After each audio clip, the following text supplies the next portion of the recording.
नमस्कार मित्रों, आप जुड़ चुके हैं भारत जनहित टीवी में। आज हमारे साथ है सवर्ण आर्मी के राष्ट्रीय अध्यक्ष सर्वेश पांडे जी और सवर्ण आर्मी के उप राष्ट्रीय अध्यक्ष शिव ठाकुर शिवम सिंह जी। आज बात होगी कुछ खास चर्चित मुद्दे पे, जो कि हमारे साथ मौजूद हैं। सारी घटना बताएंगे सर्वेश पांडे जी की, उनके साथ क्या हुआ, उनकी लाइफ में क्या हुआ और वो इनको इंप्रेशन कहाँ से मिली कि ये यहाँ तक इस मुकाम तक पहुंचे और एक सवर्ण आर्मी का गठन किए। तो नमस्कार सर्वेश पांडे जी। नमस्कार। नमस्कार शिव। नमस्कार भैया। तो कि आपको ये प्रेरणा कहाँ से मिली, कहाँ से सीख मिली कि आपने एक सवर्ण आर्मी का गठन कर दिया और आप इतनी छोटी उम्र से लेकर आरक्षण का विरोध करते आ रहे हैं, और कहाँ से आपको लगा कि हमें सवर्णों के प्रति एक वफादार कदम उठाना चाहिए, एक वक्त से कि सवर्ण समाज भी आगे जा सके। तो इस मुद्दे पे मैं ये जानना चाहता हूँ कि आपने बचपन आपका कैसा बीता और कैसे आपने ये ठान लिया कि मैं आरक्षण के प्रति लड़ूंगा, आंदोलन करूंगा। तो इसके बारे में भैया आप हमको कुछ बताइए। देखिए पांडे जी, मैं आपको बताना चाहता हूँ, जैसा आप मेरे बचपन के बारे में पूछ रहे हैं, तो जो मेरा बचपन रहा वो बड़े ही संघर्षों में बीता है।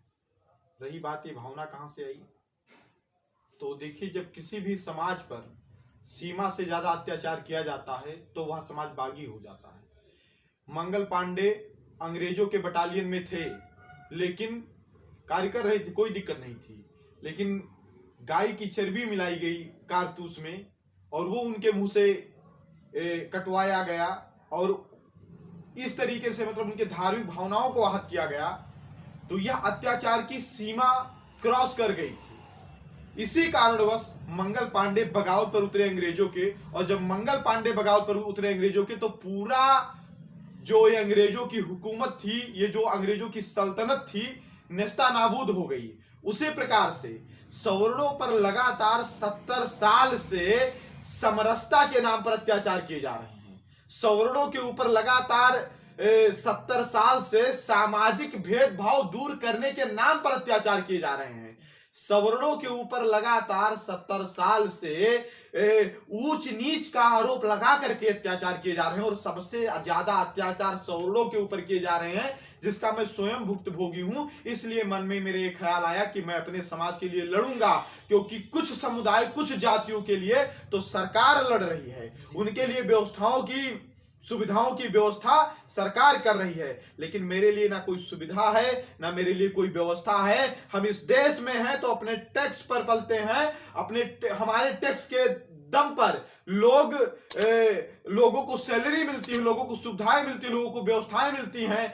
हमारे रियासतों के दम पर लोगों को आवास मिले हैं, लोगों के पट्टे बने हैं, लोगों को तमाम जमीनें आवंटित करवाई गई हैं। तो हमने बहुत कुछ दिया, लेकिन मिला कुछ नहीं है। उसके बाद अत्याचार भी हमारे ऊपर किया जा रहा है। तो इसलिए हमारे मन में यह भावना आई कि हम लड़ेंगे तो अपने समाज के लिए लड़ेंगे, क्योंकि जब मैं जिंदा रहूंगा तभी मैं देश धर्म के बारे में सोच पाऊंगा, और मैं ही नहीं जिंदा रहूंगा तो मैं कहां देश और धर्म के बारे में सोच पाऊंगा। तो एक सवाल अभी मेरे दिमाग में आया है कि सर्वेश पांडे जी, आपका मैं बचपन जानना चाहता हूँ कि आपका बचपन कैसे बीता।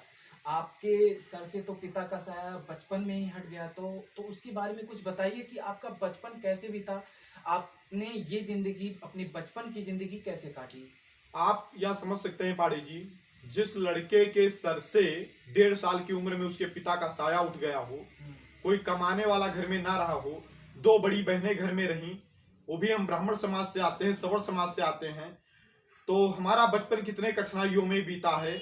गांव में ऐसा होता है कि स्वाभिमान और सम्मान के चक्कर में हम मजूरी भी कहीं नहीं कर सकते हैं।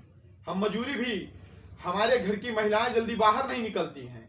उन स्थितियों में किसी तरीके से खेत पात अधिया पर देकर के, बटाई पर देकर के हमारा जीवन व्यतीत हुआ है। घर से 5 रुपया अगर हम पाते थे, पढ़ने जाते थे, तो उस 5 रुपया को 5 दिन तक रखे रहते थे जेब में। हमारे जो मित्र थे सिर्फ को ये दिखाते थे कि 5 रुपया हम भी रखे हैं, लेकिन खर्च नहीं करते थे, क्योंकि वो 5 रुपया फिर दोबारा हम ना पाते। हमारे पास एक कपड़ा रहता था, फटा रहता था, पुराना रहता था, फिर भी हम उसको 6 महीने तक पहनते थे, किसी भी तरीके से धुल करके, शाम को आकर के धुल देते थे, रात में सूख जाता था गर्मी के मौसम में, और सुबह पहन करके जाते थे। इस तरीके से हमारा बचपन बीता है। बचपन मेरा बड़े संघर्षों में बीता है। कहानी बहुत बड़ी लंबी है, दर्द बहुत बड़ा लंबा है, पूरी बात मैं अपने शब्दों से नहीं बता सकता आपको। तो एक सवाल और मेरे दिमाग में आया था, जी पूछना था मुझे जी। कि आपके ये दिमाग में कहाँ से आया कि मतलब आरक्षण के खिलाफ मुझे ये लड़ाई लड़नी है और एक सवर्ण आर्मी का गठन करना है। देखिए, सबसे पहले मेरे मन में तो यह विचार आया कि मैं जातिगत आरक्षण के खिलाफ लड़ूंगा, क्योंकि आरक्षण की वजह से एक तरफ 90% पाने वाला लड़का निकाल दिया जा रहा है और एक तरफ 40% पाने वाला लड़का मास्टर बना घूम रहा है। तो ये कहीं ना कहीं अन्याय हो रहा है, योग्यता के साथ अन्याय हो रहा है, बुद्धि के साथ अन्याय हो रहा है, मस्तिष्क के साथ अन्याय हो रहा है, भारत के भविष्य के साथ अन्याय हो रहा है। और उस अन्याय को बर्दाश्त हम नहीं करेंगे और पूरे भारतवासियों को बर्दाश्त नहीं करना चाहिए। लेकिन फिर भी जात की राजनीति हो रही है देश में, वोट बैंक के चक्कर में लोग बोल नहीं पा रहे हैं, इसलिए मुझे बोलना पड़ा। हमने सबसे पहला जो शुरुआत किया था सिर्फ आरक्षण के खिलाफ। उसके बाद जब मैं इस विषय में, इस क्षेत्र में आया तो मुझे पता चला अत्याचार जितना मैं सोच रहा था उससे कहीं ज्यादा हो रहा है मेरे समाज के ऊपर। उसके बाद देखा कि जब किसी दलित की हत्या होती है तो पूरे देश के बड़े बड़े मीडिया और बड़े बड़े नेता, बड़े बड़े मिनिस्टर, बड़े बड़े अभिनेता कैंडल मार्च लेकर के सड़कों पर रोना प्रारंभ कर देते हैं, प्रदर्शन, धरना प्रारंभ कर देते हैं। लेकिन जब एक ब्राह्मण को मारा जाता है, एक क्षत्रिय को मारा जाता है, एक भूमिहार को, एक बनिया को, एक श्रीवास्तव को मारा जाता है, तो कोई भी नेता मंत्री नहीं निकलता है, क्योंकि हमारा वोट बैंक कम है। और ऐसी घटिया राजनीति मुझे पसंद नहीं आई। तो यह मन में विचार आया, हमारे समाज की बहन बेटियों को टारगेट किया जाता है। आज भी 70% लव जिहाद और गैर जातियों में भागकर या भगाकर शादियों का शिकार अगर कोई हो रहा है तो अपर कास्ट की लड़कियां हो रही हैं। इन सब चीजों को मैंने देखा, इतने बड़े षड्यंत्र को देखा, तब मुझे लगा कि सवर्ण आर्मी का गठन करना चाहिए। सरकारें भी तमाम घटनाओं में लीपापोती करती हैं। अभी मिर्जापुर की घटना हुई है, उन्होंने 48 घंटे का समय दिया था। 48 घंटे से आज कम से कम 5-6 दिन, 7 दिन हो गए हैं, लेकिन न्याय नहीं मिल पाया है। और न्याय कैसे मिलेगा? जब प्रशासन के ऊपर दबाव बनेगा। और ऐसी स्थितियों से निपटने के लिए हमें एक ताकतवर संगठन का निर्माण करना था। इसलिए मैंने सवर्ण आर्मी का गठन किया कि कहीं भी समाज पर समस्या आए तो हम प्रशासन का मुंह नहीं देखेंगे, हम अपने समाज के साथ जाएंगे, खड़े होंगे और जितना भी हो सकेगा मदद करेंगे। प्रशासन पर दबाव बनाना पड़ेगा तो दबाव बनाएंगे, आंदोलन करना पड़ेगा तो आंदोलन करेंगे, अगर खून भी देना पड़ेगा तो समाज के लिए अपना खून भी देंगे। इसलिए सवर्ण आर्मी का गठन हम कर रहे हैं। बहुत बहुत धन्यवाद सर्वेश भाई, आपने अपना बहुमूल्य समय हमें दिया। ये थोड़ा सा समय हमारे लिए बहुत बहुत बहुमूल्य था।